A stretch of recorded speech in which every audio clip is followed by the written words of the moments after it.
At least they aren't in my friend's plant. And guess what his workers' compensation expense is today? It's 2% of payroll. This sort of tragedy is caused by letting the slop run. You must stop slop early. It's very hard to stop slop and moral failure if you let it run for a while.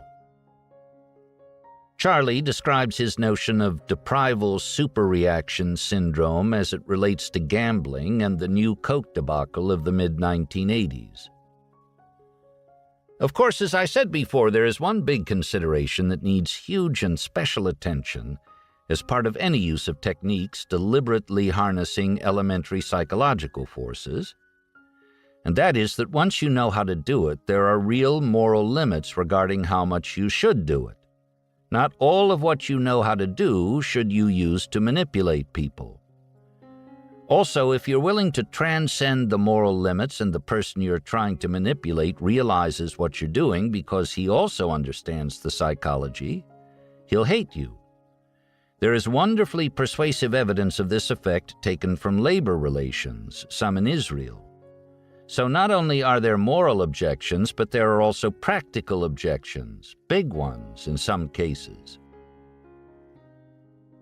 Audience question: how do you incorporate psychology in your investment decisions? I think it would be more than just picking products that will appeal to everybody like Coke. After all, there are a lot of smart people out there who obviously think just the way you showed us today. So are you looking for failure in the thinking of other investors when you go about picking successful companies? What makes investment hard, as I said at USC, is that it's easy to see that some companies have better businesses than others. But the price of the stock goes up so high that all of a sudden the question of which stock is the best to buy gets quite difficult. We've never eliminated the difficulty of that problem. And 98% of the time, our attitude toward the market is that we're agnostics. We don't know. Is GM valued properly vis-a-vis Ford? We don't know.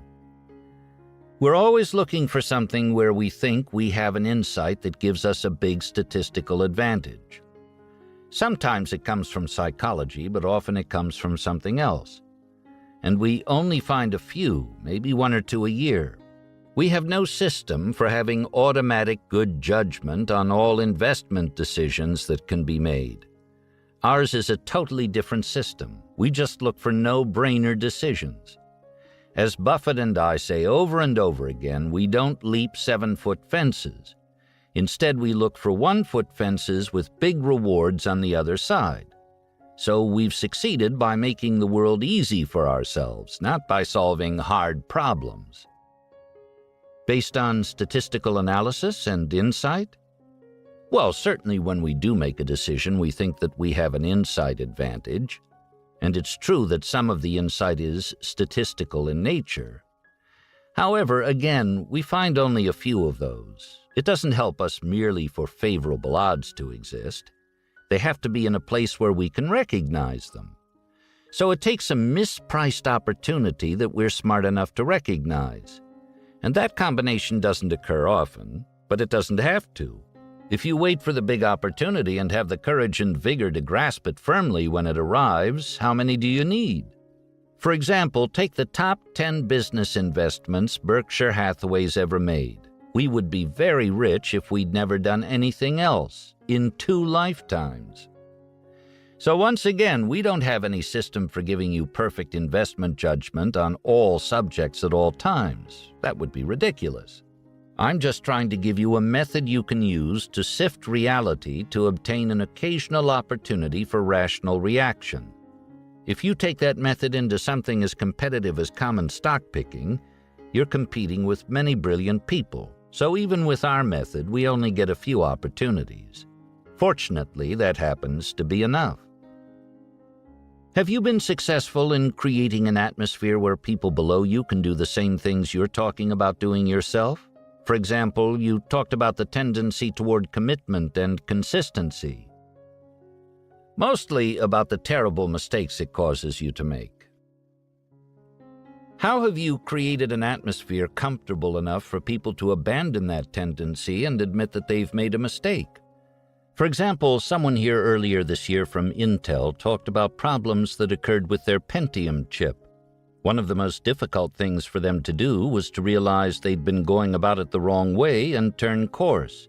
And it's very difficult to do that in a complex structure. How do you foster that? Intel and its ilk create a coherent culture where teams solve difficult problems on the cutting edge of science. That's radically different from Berkshire Hathaway. Berkshire is a holding company. We've decentralized all the power except for natural headquarters-type capital allocation. By and large, we've chosen people we admire enormously to have the power beneath us. It's easy for us to get along with them, on average, because we love and admire them. And they create the culture for whatever invention and reality recognition is going on in their businesses.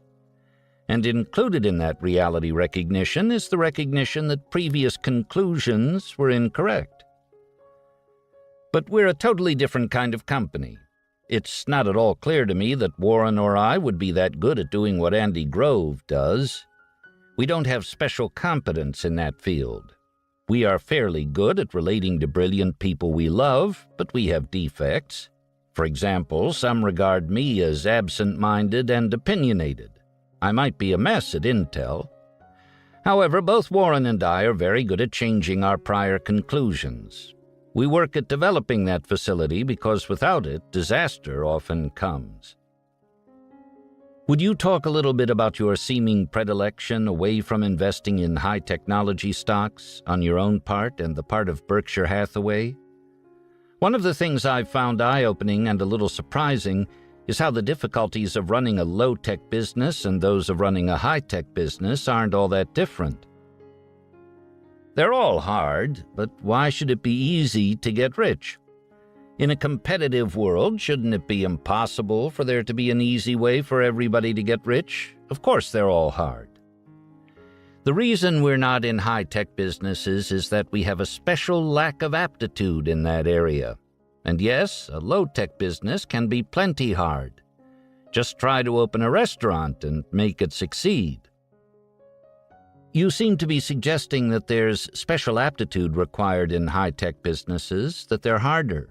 But aren't they equally difficult? The advantage of low-tech stuff for us is that we think we understand it fairly well. The other stuff we don't. And we'd rather deal with what we understand. Why should we want to play a competitive game in a field where we have no advantage, maybe a disadvantage, instead of in a field where we have a clear advantage? Each of you will have to figure out where your talents lie. And you'll have to use your advantages. But if you try to succeed in what you're worst at, you're going to have a very lousy career. I can almost guarantee it. To do otherwise, you'd have to buy a winning lottery ticket or get very lucky somewhere else. Warren Buffett has said that the investment Berkshire made in an airline was a good example of what not to do. What chain of thinking led to that wrong decision? We were not buying stock in U.S. Air on the theory that the common shareholders were certain to prosper, because the history of the airline business in terms of taking care of shareholders has been terrible. It was a preferred stock with a mandatory redemption. In effect, we were loaning money to U.S. Air, and we had this equity kicker. We weren't guessing whether it would be a great place for the shareholders. We were guessing whether it would remain prosperous enough to pay off a credit instrument, carrying a fixed dividend and a mandatory redemption. And we guessed that the business would not get so bad that we'd have a credit threat for which we were not being adequately compensated by the high rate we were getting. As it happened, U.S. Air went right to the brink of going broke. It was hanging by a thread for several months. It's since come back, and we'll probably get all our money back plus the whole coupon, but it was a mistake. Editor's note: Berkshire did indeed come out whole on its U.S. Air investment. I don't want you to think that we have any way of learning or behaving so you won't make a lot of mistakes. I'm just saying that you can learn to make fewer mistakes than other people, and how to fix your mistakes faster when you do make them. But there's no way that you can live an adequate life without making many mistakes. Part of what you must learn is how to handle mistakes and new facts that change the odds. Life, in part, is like a poker game wherein you have to learn to quit sometimes when holding a much-loved hand. In fact, one trick in life is to get so you can handle mistakes. Failure to handle psychological denial is a common way for people to go broke. You've made an enormous commitment to something. You've poured effort and money in. And the more you put in, the more the whole consistency principle makes you think, now it has to work. If I put in just a little more, then it'll work. And deprival superreaction syndrome also comes in. You're going to lose the whole thing if you don't put in a little more. People go broke that way because they can't stop, rethink, and say, I can afford to write this one off and live to fight again. I don't have to pursue this thing as an obsession in a way that will break me. Could you talk about the thoughts that went into your decision to swap your capital cities stock for Disney rather than taking cash? In the media, it was reported that you mentioned thinking about taking the cash.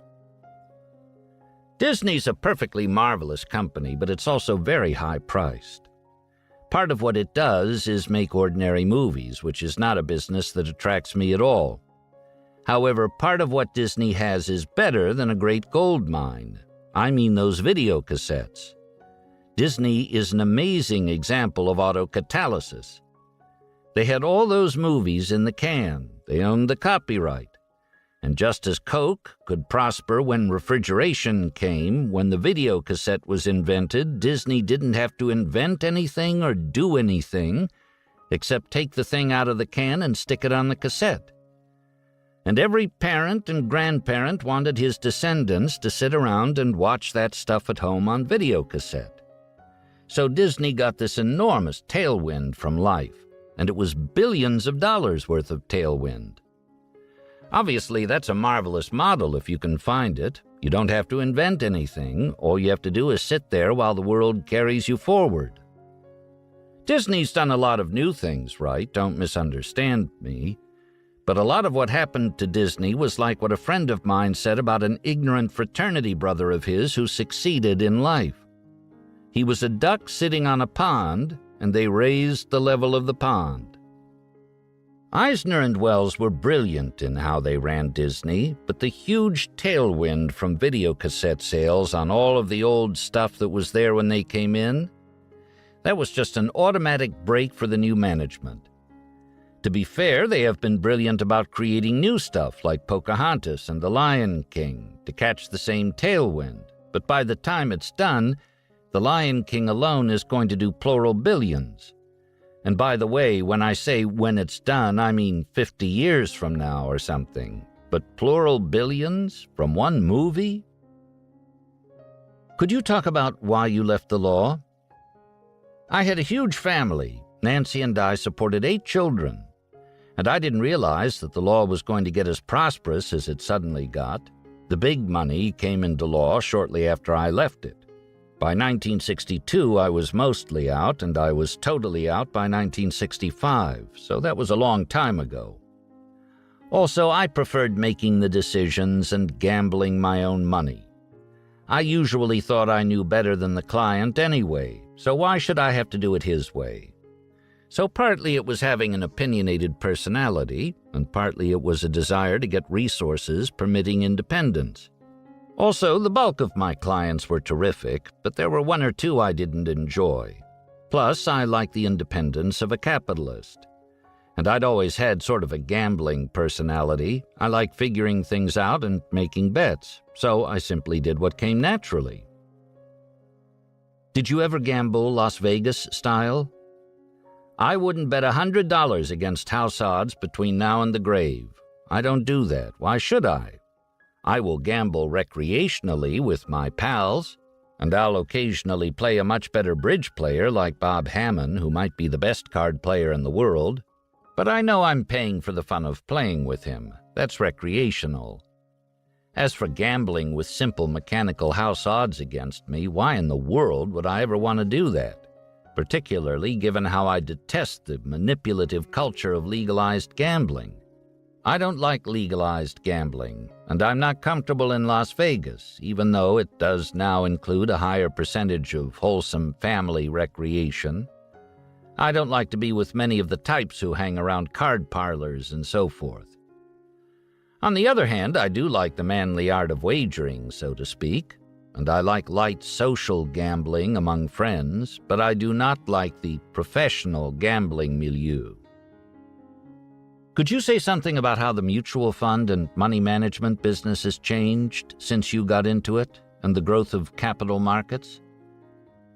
Actually, I didn't really get into it. I had a little private partnership for 14 years up until a little over 20 years ago. However, I never had enough money from other people to amount to a hill of beans, at least by current investment management standards. So I've never really been part of the mutual fund business. But the money management business has been one of the great growth businesses in the recent history of the United States. It's created many affluent professionals and multimillionaires. It's been a perfect gold mine for people who got in it early. The growth of pension funds, the value of American corporations, and the world's wealth have created a fabulous profession for many and carried lots of them up to affluence. And we deal with them in a variety of ways. However, we haven't been part of it for many years. We've basically invested our own money for a long, long time. Do you expect this bull run to continue? Well, I'd be amazed if the capitalized value of all American business weren't considerably higher 25 years from now. And if people continue to trade with one another and shuffle these pieces of paper around, then money management may continue to be a marvelous business for the managers. But except for what might be called our own money, we're really not in it. I was interested in the evolution of your investment strategy from when you first began using the Ben Graham model to the Berkshire Hathaway model. Would you recommend that model to a beginning investor, i.e., dumping most of it or all of it into one opportunity we think is a great one and leaving it there for decades? Or is that strategy really for a more mature investor? Each person has to play the game given his own marginal utility considerations and in a way that takes into account his own psychology. If losses are going to make you miserable, and some losses are inevitable, you might be wise to utilize a very conservative pattern of investment and saving all your life. So you have to adapt your strategy to your own nature and your own talents. I don't think there's a one-size-fits-all investment strategy that I can give you. Mine works for me, but in part that's because I'm good at taking losses. I can take them psychologically, and besides, I have very few. The combination works fine. You and Buffett have said that Berkshire's stock is overvalued and you wouldn't recommend buying it. We didn't say we thought it was overvalued. We just said that we wouldn't buy it or recommend that our friends buy it at the prices then prevailing. But that just related to Berkshire's intrinsic value as it was at that time. If I had the money, I would buy it because you've been saying that your returns will go down for 20 years. Well, I hope that your optimism is justified, but I do not change my opinion. After all, today we're in uncharted territory. I sometimes tell my friends I'm doing the best I can, but I've never grown old before. I'm doing it for the first time, and I'm not sure that I'll do it right. Warren and I have never been in this kind of territory, with high valuations and a huge amount of capital. We've never done it before, so we're learning. Everything you and Buffett say seems logical, but it sounds like exactly the same language that Ben Graham was using 30 years ago when he was saying the stock market was overvalued when it was at 900. Oh, I don't think that we share that with him. Graham, great though he was as a man, had a screw loose as he tried to predict outcomes for the stock market as a whole. In contrast, Warren and I are almost always agnostic about the market. On the other hand, we have said that common stocks generally have generated returns of 10 to 11% after inflation for many years, and that those returns can't continue for a very long period. And they can't. It's simply impossible. The wealth of the world will compound at no such rate. Whatever experience Stanford has had in its portfolio for the last 15 years, its future experience is virtually certain to be worse. It may still be okay, but it's been a hog heaven period for investors over the last 15 years. Bonanza effects of such scale can't last forever. Berkshire's annual report got a lot of press for being pessimistic and for expressing concern about the shrinking pool of opportunities as the company gets bigger and bigger. Where does that leave you 10 years from now? We've said over and over that our future rate of compounding our shareholders' wealth is going to go down compared to our past, and that our size will be an anchor dragging on performance. And we've said over and over again that it is not an opinion but a promise. However, let's suppose that we were able to compound our present book value at 15% per annum from this point. That would not be so bad and would work out okay for our long-term shareholder. I'm just saying that we could afford to slow down some, as we surely will, and still do okay for the long-term shareholder. By the way, I'm not promising that we will compound our present book value at 15% per annum. You talked about how important it was not to have an extreme ideology. What responsibility, if any, do you think the business and legal communities have for helping inner-city areas, spreading the wealth, and so on? I'm all for fixing social problems. I'm all for being generous to the less fortunate. And I'm all for doing things where, based on a slight preponderance of the evidence, you guess that it's likely to do more good than harm.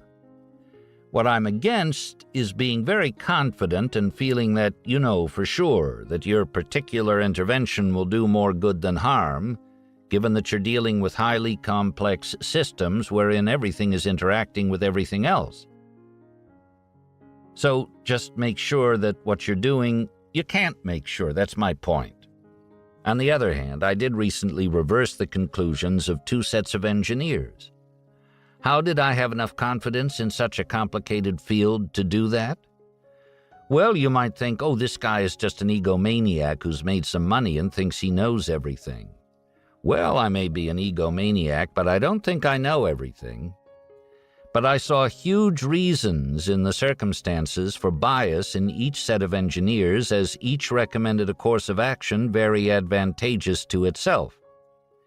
And what each was saying was so consonant with a natural bias that it made me distrust it. Also, perhaps I knew enough engineering to know that what they were saying didn't make sense. Finally, I found a third engineer who recommended a solution I approved. And thereafter, the second engineer came to me and said, "Charlie, why didn't I think of that?" Which is to his credit. It was a much better solution, both safer and cheaper. You must have the confidence to override people with more credentials than you, whose cognition is impaired by incentive-caused bias or some similar psychological force that is obviously present. But there are also cases where you have to recognize that you have no wisdom to add and that your best course is to trust some expert. In effect, you've got to know what you know and what you don't know. What could possibly be more useful in life than that? You discussed Coke's mistake. Do you have any thoughts about where Apple went wrong? Let me give you a very good answer, one I'm copying from Jack Welch, the CEO of General Electric. He has a PhD in engineering. He's a star businessman. He's a marvelous guy. And recently, in Warren's presence, someone asked him, "Jack, what did Apple do wrong?" His answer, "I don't have any special competence that would enable me to answer that question." And I'm giving you the very same answer. That's not a field in which I'm capable of giving you any special insight. On the other hand, in copying Jack Welch, I am trying to teach you something. When you don't know and you don't have any special competence, don't be afraid to say so. There's another type of person I compare to an example from biology. When a bee finds nectar, it comes back and does a little dance that tells the rest of the hive, as a matter of genetic programming, which direction to go and how far. So about 40 or 50 years ago, some clever scientist stuck the nectar straight up. Well, the nectar's never straight up in the ordinary life of a bee. The nectar's out. So the bee finds the nectar and returns to the hive. But it doesn't have the genetic programming to do a dance that says straight up. So what does it do? Well, if it were like Jack Welch, it would just sit there. But what it actually does is to dance this incoherent dance that gums things up. A lot of people are like that bee. They attempt to answer a question like that, and that is a huge mistake. Nobody expects you to know everything about everything. I try to get rid of people who always confidently answer questions about which they don't have any real knowledge. To me, they're like the bee dancing its incoherent dance. They're just screwing up the hive. As someone who's been in legal practice and business, how did you incorporate, or did you incorporate, these models into your legal practice? And how did it work? I suspect many of us have seen law firms that don't appear to adhere to these kinds of models. Well, the models are there, but just as there are perverse incentives in academia, there are perverse incentives in law firms. In fact, in some respects, at the law firms, it's much worse. Here's another model from law practice. When I was very young, my father practiced law. One of his best friends, Grant McFadden, Omaha's pioneer Ford dealer, was a client. He was a perfectly marvelous man, a self-made Irishman who'd run away uneducated from a farm as a youth because his father beat him. So he made his own way in the world. He was a brilliant man of enormous charm and integrity, just a wonderful, wonderful man. In contrast, my father had another client who was a blowhard, an overreaching, unfair, pompous, difficult man. And I must have been 14 years older thereabouts when I asked, "Dad, why do you do so much work for Mr. X, this overreaching blowhard, instead of working more for wonderful men like Grant McFadden?" My father said, "Grant McFadden treats his employees right, his customers right, and his problems right. And if he gets involved with a psychotic, he quickly walks over to where the psychotic is and works out an exit as fast as he can. Therefore, Grant McFadden doesn't have enough remunerative law business to keep you in Coca-Cola. But Mr. X is a walking minefield of wonderful legal business." This case demonstrates one of the troubles with practicing law. To a considerable extent, you're going to be dealing with grossly defective people. They create an enormous amount of the remunerative law business. And even when your own client is a paragon of virtue, you'll often be dealing with gross defectives on the other side or even on the bench. That's partly what drove me out of the profession. The rest was my own greed, but my success in serving greed partly allowed me to make easier the process of being honorable and sensible. Like Ben Franklin observed, it's hard for an empty sack to stand upright. I'd argue that my father's model, when I asked him about the two clients, was totally correct didaction. He taught me the right lesson. The lesson? As you go through life, sell your services once in a while to an unreasonable blowhard if that's what you must do to feed your family, but run your own life like Grant McFadden. That was a great lesson, and he taught it in a very clever way, because instead of just pounding it in, he told it to me in a way that required a slight mental reach. I had to make the reach myself in order to get the idea that I should behave like Grant McFadden. And because I had to reach for it, he figured I'd hold it better. And indeed, I've held it all the way through until today, through all of these decades. That's a very clever teaching method. There again, we're talking about elementary psychology. It's elementary literature. Good literature makes the reader reach a little for understanding. Then it works better. You hold it better. It's the commitment and consistency tendency. If you've reached for it, the idea's pounded in better. As a lawyer or executive, you want to teach somebody what my father taught me, or maybe you'll want to teach them something else. And you can use lessons like this. Isn't that a great way to teach a child? My father used indirection on purpose. And look at how powerfully it worked, like Captain Cook's wise use of psychology. I've been trying to imitate Grant McFadden ever since, for all my life. I may have had a few lapses, but at least I've been trying. At the end of your article in OID, you mentioned that only a select few investment managers actually add value. Since you're speaking to an audience of future lawyers, what would you encourage us to do in order to be able to add value in our profession? To the extent you become a person who thinks correctly, you can add great value. To the extent you've learned it so well that you have enough confidence to intervene where it takes a little courage, you can add great value. And to the extent that you can prevent or stop some asininity that would otherwise destroy your firm, your client, or something that you care about, you can add great value. There are constructive tricks you can use. For example, one reason why my old classmate Joe Flom of Skadden Arps has been such a successful lawyer is that he's very good at dreaming up little vivid examples that serve to pound the point home in a way that really works. It's enormously helpful when you're serving clients or otherwise trying to persuade someone in a good cause to come up with a little humorous example. The ability to do that is a knack. So you could argue that the Joe Floms of the world are almost born with a gift, but he's honed the gift. And to one degree or another, all of you were born with the gift, and you can hone it too. Occasionally, you get into borderline stuff. For instance, suppose you've got a client who really wants to commit tax fraud. If he doesn't push the tax law way beyond the line, he can't stand it. He can't shave in the morning if he thinks there's been any cheating he could get by with that he hasn't done. And there are people like that. They just feel they aren't living aggressively enough. You can approach that situation in either of two ways. You can say, I just won't work for him, and duck it.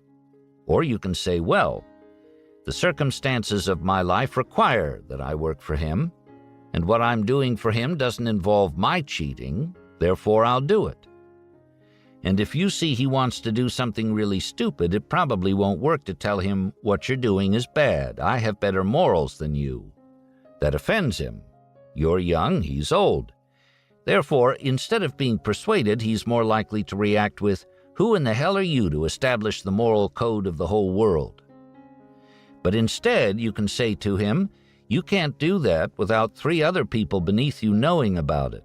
Therefore, you're making yourself subject to blackmail. You're risking your reputation, you're risking your family, your money, etc. That is likely to work, and you're telling him something that's true. Do you want to spend a lot of time working for people where you have to use methods like that to get them to behave well? I think the answer is no. But if you're hooked with it, appealing to his interest is likely to work better as a matter of human persuasion than appealing to anything else. That, again, is a powerful psychological principle with deep biological roots. I saw that psychological principle totally blown at Salomon. Salomon's general counsel knew that the CEO, John Gutfriend, should have promptly told the federal authorities all about Salomon's trading improprieties in which Gutfriend didn't participate and which he hadn't caused. And the general counsel urged Gutfriend to do it. He told Gutfriend, in effect, you're probably not legally required to do that, but it's the right thing to do. You really should. But it didn't work. The task was easy to put off because it was unpleasant, so that's what Gutfriend did. He put it off. The general counsel had very little constituency within Salomon except for the CEO. If the CEO went down, the general counsel was going down with him. Therefore, his whole career was on the line. So to save his career, he needed to talk the dilatory CEO into doing the right thing. It would have been child's play to get that job done right. All the general counsel had to do was to tell his boss, John, this situation could ruin your life. You could lose your wealth. You could lose your reputation. And it would have worked. CEOs don't like the idea of being ruined, disgraced, and fired. The ex-General Counsel of Solomon is brilliant and generous, and he had the right idea. However, he lost his job because he didn't apply a little elementary psychology. He failed to recognize that what works best in most cases is to appeal to a man's interest. But you don't have to get similarly lousy results when you face similar situations. Just remember what happened to Goodfriend and his general counsel. The right lessons are easily learned if you'll work at it. And if you do learn them, you can be especially useful at crucial moments when others fail. And to the extent that you do become wise, diligent, objective, and especially able to persuade in a good cause, then you're adding value. Would you discuss how the threat of litigation, shareholder lawsuits and so forth, and legal complexity in general have affected decision-making in big business? Well, every big business screams about its legal costs, screams about the amount of regulation, screams about the complexity of its life, screams about the plaintiff's bar, particularly the class action plaintiff's bar. So there's an absolute catechism on that where you could just copy the screams from one corporation to another and you'd hardly have to change a word.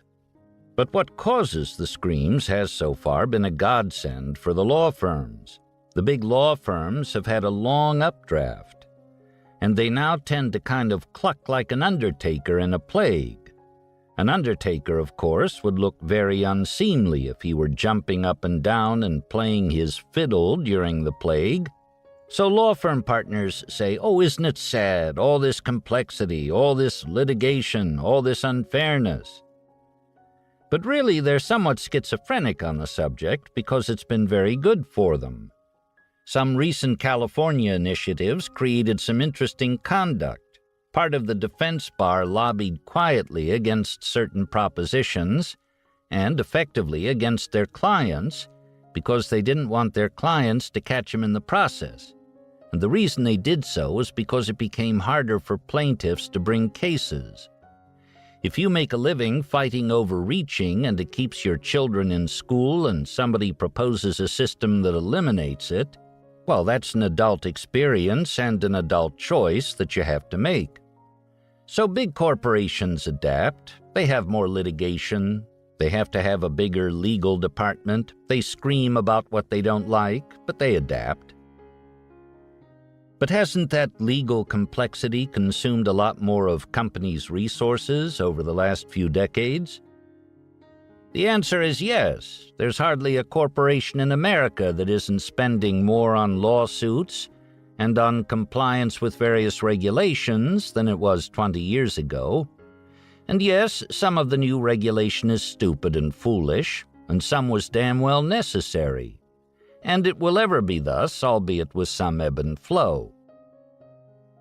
But have you seen or experienced any change in decision-making at corporations, in their being less likely to take on riskier investments for fear of failure or liability? The only place I saw, with another friend, not Warren, was when I was part owner of the biggest shareholder in a company that invented a better policeman's helmet. It was made of Kevlar or something of that sort. They brought it to us and wanted us to manufacture it. As a matter of ideology, we're very pro-police. I believe civilization needs a police force, although I don't believe in policemen creating too many widows and orphans unnecessarily either. But we like the idea of a better policeman's helmet. However, we took one look at it and said to the people who invented it, "We're a rich corporation. We can't afford to make a better policeman's helmet. That's just how the civilization works. All risks considered, it can't work for us. But we want the civilization to have these. So we don't maximize what we sell it for. Get somebody else to make it. Transfer the technology or whatever to somebody who can do it, but we're not going to." Thus, we didn't try to disadvantage policemen from getting new helmets, but we decided not to manufacture helmets ourselves. There are businesses, given the way the civilization has developed, where being the only deep pocket around is bad business. In high school football, for example, a paraplegic or a quadriplegic will inevitably be created occasionally. And who with deep pockets can the injured person best sue other than the helmet manufacturer? Then everyone feels sorry, the injuries are horrible, and the case is dangerous for the manufacturer. I think big rich corporations are seldom wise to make football helmets in the kind of civilization we're in. And maybe it should be harder to successfully sue helmet makers. I know 2 different doctors, each of whom had a sound marriage. When the malpractice premiums got high enough, they divorced their wives and transferred most of their property to their wives. And they continued to practice, only without malpractice insurance. They were angry at the civilization. They needed to adapt, and they trusted their wives, so that was that. And they've not carried any malpractice insurance since. People adapt to a changing litigation climate. They have various ways of doing it. That's how it's always been and how it's always going to be. What I personally hate most are systems that make fraud easy. Probably way more than half of all the chiropractic income in California comes from pure fraud. For example, I have a friend who had a little fender bender, an auto accident in a tough neighborhood, and he got 2 chiropractor's cards and 1 lawyer's card before he'd even left the intersection. They're in the business of manufacturing claims that necks hurt. In California, I believe the RAND statistics showed that we have twice as many personal injuries per accident as in many other states. And we aren't getting twice as much real injury per accident, so the other half of that is fraud. People just get so that they think everybody does it and it's all right to do. I think it's terrible to let that stuff creep in. If I were running the civilization, compensation for stress in workers' comp would be 0. Not because there's no work-caused stress, but because I think the net social damage of allowing stress to be compensated at all is worse than what would happen if a few people who had real work-caused stress injuries went uncompensated. I like the Navy system. If you're a captain in the Navy and you've been up for 24 hours straight and have to go to sleep, and you turn the ship over to a competent first mate in tough conditions, and he takes the ship aground, clearly through no fault of yours. They don't court-martial you, but your naval career is over. You can say, that's too tough, that's not law school, that's not due process. Well, the Navy model is better in its context than would be the law school model. The Navy model really forces people to pay attention when conditions are tough, because they know that there's no excuse. Napoleon said he liked luckier generals. He wasn't into supporting losers. Well, the Navy likes luckier captains. It doesn't matter why your ship goes aground, your career is over. Nobody's interested in your fault, it's just a rule that we happen to have for the good of all effects considered. I like some rules like that. I think that the civilization works better with some of these no-fault rules. But that stuff tends to be anathema around law schools. It's not due process, you're not really searching for justice. Well, I am searching for justice when I argue for the Navy rule, for the justice of fewer ships going aground. Considering the net benefit, I don't care if one captain has some unfairness in his life. After all, it's not like he's being court-martialed. He just has to look for a new line of work, and he keeps vested pension rights and so on, so it's not like it's the end of the world. So I like things like that. However, I'm in a minority. I'd like to hear you talk a little bit more about judgment. In your talk, you said we should read the psychology textbooks and take the 15 or 16 principles that are the best of the ones that make sense, the ones that are obviously important and obviously right. That's correct. And then you stick in the ones that are obviously important and not in the books, and you've got a system. Right. My problem seems to be the prior step, which is determining which ones are obviously right, and that seems to me to be the more essential question to ask. No, you overestimate the difficulty. Do you have difficulty understanding that people are heavily influenced by what other people think and what other people do? and that some of that happens on a subconscious level? No, I don't. I understand that.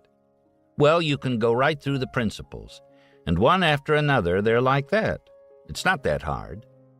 Do you have any difficulty with the idea that operant conditioning works, that people will repeat what worked for them the last time? It just seems to me like there's a lot of other things out there as well that also make a lot of sense. The system would quickly get too complicated, I imagine, as a result of too much crosstalk. Well, if you're like me, it's kind of fun for it to be a little complicated. If you want it totally easy and totally laid out, maybe you should join some cult that claims to provide all the answers. I don't think that's a good way to go. I think you'll just have to endure the world as complicated as it is. Einstein has a marvelous statement on that. Everything should be made as simple as possible, but no more simple. I'm afraid that's the way it is. If there are 20 factors and they interact some, you'll just have to learn to handle it because that's the way the world is. But you won't find it that hard if you go at it Darwin-like, step by step, with curious persistence. You'll be amazed at how good you can get. You've given us about 3 of the models that you use. I wondered where you found the other ones. And second, do you have an easier way for us to find them than going through a psychology textbook? I'm not averse to doing that, but it takes longer. There are a relatively small number of disciplines and a relatively small number of truly big ideas.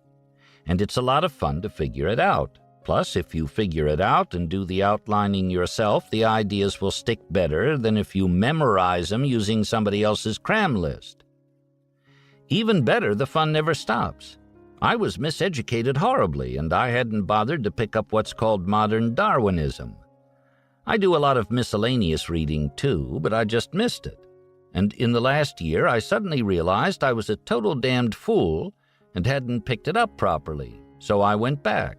And with the aid of Richard Dawkins, Oxford's great biologist, and others, I picked it up. Well, it was an absolute circus for me in my 70s to get the modern Darwinian synthesis in my head. It's so awesomely beautiful and so awesomely right. And it's so simple once you get it. So one beauty of my approach is that the fun never stops. I suppose that it does stop eventually when you're drooling in the convalescent home at the end, but at least it lasts a long time. If I were czar of a law school, although of course no law school will permit a czar, they don't even want the dean to have much power, I'd create a course that I'd call Remedial Worldly Wisdom, that would, among other useful things, include a fair amount of properly taught psychology. And it might last 3 weeks or a month. I think you could create a course that was so interesting, with pithy examples and powerful principles, that it will be a total circus, and I think that it would make the whole law school experience work better. People raise their eyebrows at that idea. People don't do that kind of thing. They may not like the derision that's implicit in the title Remedial Worldly Wisdom, but the title would be my way of announcing everybody ought to know this. And if you call it remedial, isn't that what you're saying? This is really basic and everybody has to know it. Such a course would be a perfect circus. The examples are so legion. I don't see why people don't do it. They may not do it mostly because they don't want to, but also maybe they don't know how, and maybe they don't know what it is. But the whole law school experience would be much more fun if the really basic ideas were integrated and pounded in with good examples for a month or so before you got into conventional law school material. I think the whole system of education would work better, but nobody has any interest in doing it. When law schools do reach out beyond traditional material, they often do it in what looks to me like a pretty dumb way. If you think psychology is badly taught in America, you should look at corporate finance. Modern portfolio theory, it's demented. It's truly amazing. I don't know how these things happen. Hard science and engineering tend to be pretty reliably done. But the minute you get outside of those areas, a certain amount of inanity seems to creep into academia. Even academia involving people with very high IQs.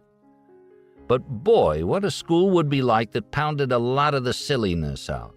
But the right way to pound it out is not to have some 70-plus-year-old capitalist come in and tell seniors, here's a little remedial worldly wisdom. This is not the way to do it. On the other hand, a month at the start of law school that really pounded in the basic doctrines. Many of the legal doctrines are tied to other doctrines. They're joined at the hip. And yet they teach you those legal doctrines without pointing out how they're tied to the other important doctrines. That's insanity, absolute insanity. Why do we have a rule that judges shouldn't talk about legal issues that aren't before them? In my day, they taught us the rule, but not in a way giving reasons tied to the guts of undergraduate courses. It's crazy that people don't have those reasons. The human mind is not constructed so that it works well without having reasons. You've got to hang reality on a theoretical structure with reasons. That's the way it hangs together in usable form so that you're an effective thinker. And to teach doctrines either with no reasons or with poorly explained reasons, that's wrong. Another reason why I like the idea of having a course on remedial worldly wisdom is that it would force more sense on the professors. It would be awkward for them to teach something that was contravened by lessons that were obviously correct and emphasized in a course named Remedial Worldly Wisdom. Professors doing so would really have to justify themselves. Is that a totally crazy idea? It may be crazy to expect it to be done. However, if somebody had done it, would you have found it useful? I think it would be a wonderful thing to have. Unfortunately, when it's created, we won't be here anymore. You're proposing that this would be good to teach people in a course form so it would be accessible to them. Is there any way that it could be more accessible to us other than having to... I get requests for pointers to easy learning all the time. I'm trying to provide a little easy learning today, but one talk like this is not the right way to do it.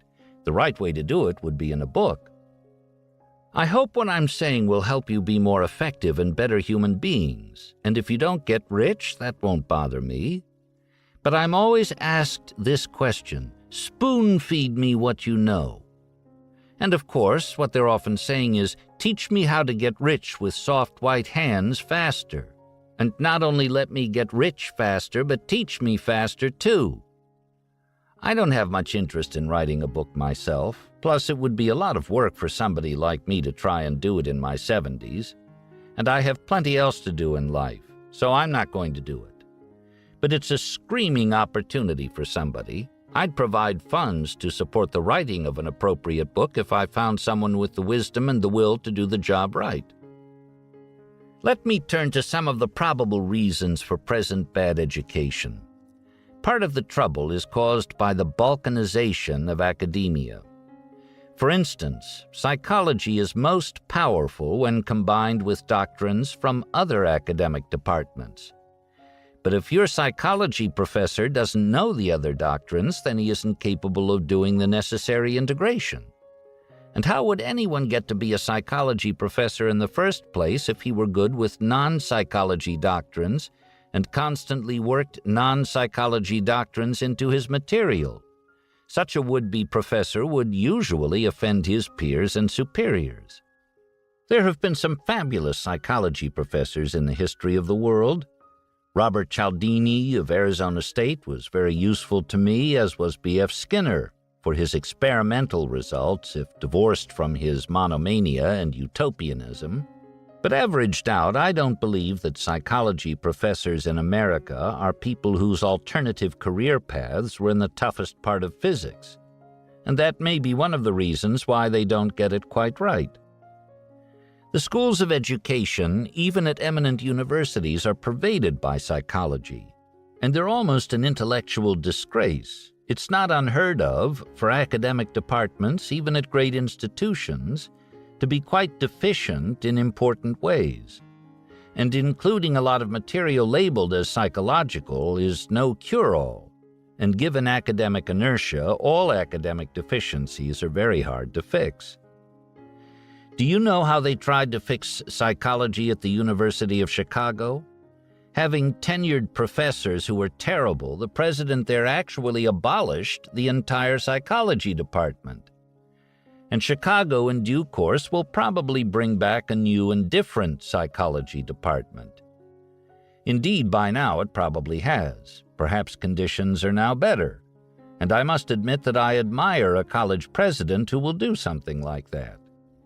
I do not wish to imply in my criticism that the imperfections of academic psychology teaching are all attributable to some kind of human fault common only to such departments. Instead, the causes of many of the imperfections lie deep in the nature of things, in irritating peculiarities that can't be removed from psychology. Let me demonstrate by a thought experiment involving a couple of questions. Are there not many fields that need a synthesizing supermind like that of James Clerk Maxwell, but are destined never to attract one? And is academic psychology by its nature one of the most unfortunate of all the would-be attractors of superminds? I think the answers are yes and yes. One can see this by considering the case of any of the few members of each generation who can, as fast as fingers can move, accurately work through the problem sets in thermodynamics, electromagnetism, and physical chemistry. Such a person will be begged by some of the most eminent people alive to enter the upper reaches of hard science. Will such a super-gifted person instead choose academic psychology, wherein lie very awkward realities? A, that the tendencies demonstrated by social psychology paradoxically grow weaker as more people learn them, and B, that clinical, patient-treating psychology has to deal with the awkward reality that happiness, physiologically measured, is often improved by believing things that are not true? The answer, I think, is plainly no. The supermind will be repelled by academic psychology, much as Nobel laureate physicist Max Planck was repelled by economics, wherein he saw problems that wouldn't yield to his methods. We talk a lot about trade-offs between the quality of our life and our professional commitments. Is there time for a professional life, learning about these models and doing whatever else interests you? Do you find time to do fun things besides learning? I've always taken a fair amount of time to do what I really wanted to do, some of which was merely to fish or play bridge or play golf. Each of us must figure out his or her own lifestyle. You may want to work 70 hours a week for 10 years to make partner at Cravath and thereby obtain the obligation to do more of the same. Or you may say, I'm not willing to pay that price. Either way, it's a totally personal decision that you have to make by your own lights. But whatever you decide, I think it's a huge mistake not to absorb elementary worldly wisdom if you're capable of doing it, because it makes you better able to serve others, it makes you better able to serve yourself, and it makes life more fun. So if you have an aptitude for doing it, I think you'd be crazy not to. Your life will be enriched, not only financially, but in a host of other ways, if you do. Now, this has been a very peculiar talk for some businessman to come in and give at a law school, some guy who's never taken a course in psychology telling you that all of the psychology textbooks are wrong. This is very eccentric. But all I can tell you is that I'm sincere. There's a lot of simple stuff that many of you are quite capable of learning, and your lives will work way better too if you do. Plus, learning it is a lot of fun, so I urge you to learn it. Are you, in effect, fulfilling your responsibility to share the wisdom that you've acquired over the years? Sure, look at Berkshire Hathaway. I call it the ultimate didactic enterprise. Warren's never going to spend any money. He's going to give it all back to society. He's just building a platform so people will listen to his notions. Needless to say, they're very good notions, and the platform's not so bad either. But you could argue that Warren and I are academics in our own way. Most of what you've said is very compelling, and your quest for knowledge and therefore command of the human condition and money are all laudable goals. I'm not sure the quest for money is so laudable. Well then, understandable. That I'll take. I don't sneer, incidentally, at making sales calls or proofreading bond indentures. If you need the money, it's fun earning it. And if you have to try a bunch of cases in the course of your career, you'll learn something doing that. You ought to do something to earn money. Many activities are dignified by the fact that you earn money. I understand your skepticism about overly ideological people, but is there an ideological component to what you do? Is there something that you're irrationally passionate about? Yeah, I'm passionate about wisdom. I'm passionate about accuracy and some kinds of curiosity. Perhaps I have some streak of generosity in my nature and a desire to serve values that transcend my brief life. But maybe I'm just here to show off. Who knows? I believe in the discipline of mastering the best that other people have ever figured out. I don't believe in just sitting down and trying to dream it all up yourself. Nobody's that smart. Talk 3 Revisited. When I gave Talk 3 in 1996, I argued that intense political animosity should be avoided because it causes much mental malfunction, even in brilliant brains. Since then, political animosity has increased greatly, both on the left and the right, with sad effects on the ability of people to recognize reality, exactly as I would have expected. Naturally, I don't like this result. The grain of my emotional nature is to respond as Archimedes might respond if he complained now to God, "How could you put in those dark ages after I published my formulas?" Or as Mark Twain once complained, "These are sad days in literature. Homer is dead, Shakespeare is dead, and I myself am not feeling at all well." Fortunately, I am still able to refrain from complaint in the mode of Mark Twain. After all, I never had more than a shred of an illusion that any views of mine would much change the world. Instead, I always knew that aiming low was the best path for me, so I merely sought, 1, to learn from my betters a few practical mental tricks that would help me avoid some of the worst miscognitions common in my age cohort, and 2, to pass on my mental tricks only to a few people who could easily learn from me because they already almost knew what I was telling them. Having pretty well accomplished these very limited objectives, I see little reason to complain now about the unwisdom of the world. Instead, what works best for me in coping with all disappointment is what I call the Jewish method: humor. As I revisit Talk 3 in March 2006, I still like its emphasis on the desirability of making human systems as cheating-proof as is practicable, even if this leaves some human misery unfixed. After all, the people who rewarded cheating on a massive scale leave a trail of super ruin in their wake, since the bad conduct spreads by example and is so very hard to reverse. And I fondly recall Talk 3's emphasis on both the life-handling lessons I learned from my father's friend, Grant McFadden, and one teaching method I learned from my father. I owe a lot to these long-dead predecessors, and if you like poor Charlie's Almanack, so do you. That brings us to the end of the chapters covered in this video. To continue listening, simply head to the next video in the series. If you enjoyed this video, give me a like. Thanks for watching. See you in the next one.